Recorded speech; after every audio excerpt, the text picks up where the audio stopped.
Assalamualaikum warahmatullahi wabarakatuh. Semoga kita selalu dalam rahmat Allah Subhanahu. Terima kasih telah bergabung. Mari kita sama-sama belajar dan memperbaiki diri. Jangan lupa untuk like, subscribe dan share video ini jika bermanfaat. Bismillahirrahmanirrahim. Mari kita mulai. Dalam ajaran Islam, munculnya kabut atau yang disebut juga dengan Al-Qamar atau the smoke adalah salah satu tanda kiamat besar yang disebutkan dalam hadis dan tafsir. Munculnya kabut ini termasuk dalam rangkaian peristiwa besar yang akan terjadi menjelang kiamat. Peristiwa ini lebih spesifik disebutkan dalam surah Ad-Dukhan 44:11 yang mengisyaratkan adanya kabut yang akan menyelimuti dunia sebagai salah satu tanda dekatnya hari kiamat. Rincian mengenai munculnya kabut dalam Islam, dalil Al-Quran. Di dalam surah Ad-Dukhan 44:11 Allah Subhanahu wa taala berfirman, "Maka tunggulah hari ketika langit mendatangkan kabut yang nyata yang akan menutupi manusia. Inilah azab yang pedih." Ayat ini menggambarkan munculnya kabut tebal yang akan menutupi seluruh dunia. Kabut ini datang sebagai peringatan dan tanda dari Allah tentang kiamat yang sudah semakin dekat. Hal ini menunjukkan bahawa kabut yang dimaksud bukan hanya kabut biasa, tetapi kabut yang penuh dengan azab dan hukuman. Penafsiran kabut dalam hadis. Dalam beberapa hadis, disebutkan bahawa kabut ini adalah salah satu tanda besar sebelum terjadinya kiamat. Dalam riwayat yang diriwayatkan oleh Imam Ahmad dan Al-Tirmidzi, Nabi Muhammad SAW bersabda, "Salah satu tanda kiamat adalah datangnya kabut yang menutupi dunia. Kabut itu akan menghitamkan langit dan membuat orang-orang seperti terjebak dalam kabut tebal yang bisa mereka rasakan di tubuh mereka." Para ulama menyebutkan bahawa kabut ini akan menjadi fenomena yang sangat mengganggu. Dalam beberapa riwayat disebutkan bahawa kabut itu akan berlangsung selama 7 hari. Orang-orang yang ada di dunia pada waktu itu akan merasakan rasa panas dan sakit yang luar biasa karena kabut tersebut disertai dengan siksaan dan kesulitan. Kapan munculnya kabut? Kabut ini adalah salah satu tanda kiamat yang akan muncul setelah banyak tanda-tanda lainnya.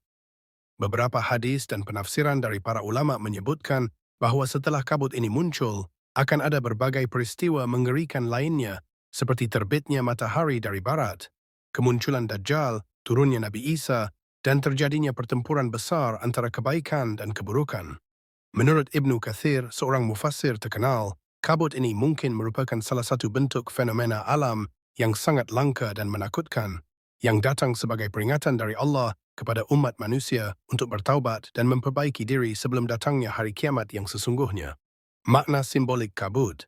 Sebagian ulama juga menafsirkan bahawa kabut ini bisa memiliki makna simbolik yang lebih dalam. Kabut mungkin menunjukkan ketidakjelasan, kebingungan, dan kekeliruan yang akan melanda umat manusia pada masa-masa menjelang kiamat. Dengan kata lain, kabut ini bisa melambangkan keadaan dunia yang penuh dengan kebingungan, kejahatan, dan kesesatan yang semakin meluas sebelum kiamat terjadi.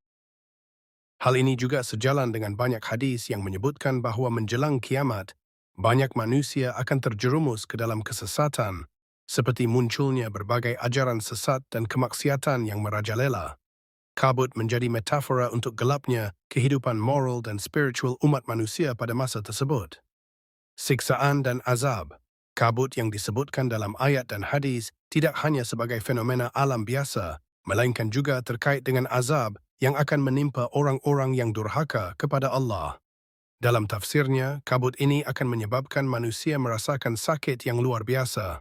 Ada yang mengatakan bahawa kabut ini menyebabkan orang-orang merasa sesak dan kesulitan bernapas, sementara yang lain mengartikan bahawa kabut itu memiliki dampak spiritual, yaitu membuat hati manusia menjadi gelap dan bingung. Sebagai azab, kabut ini bukanlah kabut biasa yang hanya menutupi pandangan, tetapi kabut yang menutupi dan menguasai seluruh dunia dengan dampak besar bagi umat manusia pada waktu itu. Kabut dalam konteks kiamat. Dalam ajaran Islam, kiamat akan datang dengan sejumlah tanda besar yang sangat mengerikan. Tanda-tanda ini bukan hanya fisik, seperti kabut, tetapi juga melibatkan peristiwa alam dan spiritual yang mengguncang bumi, menghancurkan tatanan kehidupan, dan mengubah segala sesuatu di dunia. Munculnya kabut adalah salah satu dari tanda-tanda itu yang merupakan peringatan bagi umat manusia untuk segera bertaubat dan kembali kepada Allah sebelum hari kiamat yang pasti akan datang. Kesimpulan, munculnya kabut adalah salah satu tanda besar kiamat yang sangat jelas disebutkan dalam Al-Quran dan hadis. Kabut ini menandakan datangnya azab yang pedih bagi umat manusia, terutama bagi mereka yang tidak beriman dan tidak menjalankan perintah Allah. Dengan datangnya kabut ini, umat manusia diingatkan untuk mempersiapkan diri, bertobat, dan meningkatkan iman dan amal saleh agar selamat dari azab yang akan datang. Terima kasih sudah menyaksikan video ini. Semoga apa yang kita bahas bisa menambah pemahaman dan membawa manfaat bagi kita semua. Jangan lupa untuk like, share, dan subscribe agar kamu tidak ketinggalan konten inspiratif lainnya. Jika ada pertanyaan atau hal yang ingin didiskusikan, tulis di kolom komentar di bawah. Mari kita terus belajar dan berkembang bersama, menggabungkan ilmu agama dan teknologi untuk kehidupan yang lebih baik. Sampai jumpa di video berikutnya. Assalamualaikum warahmatullahi wabarakatuh.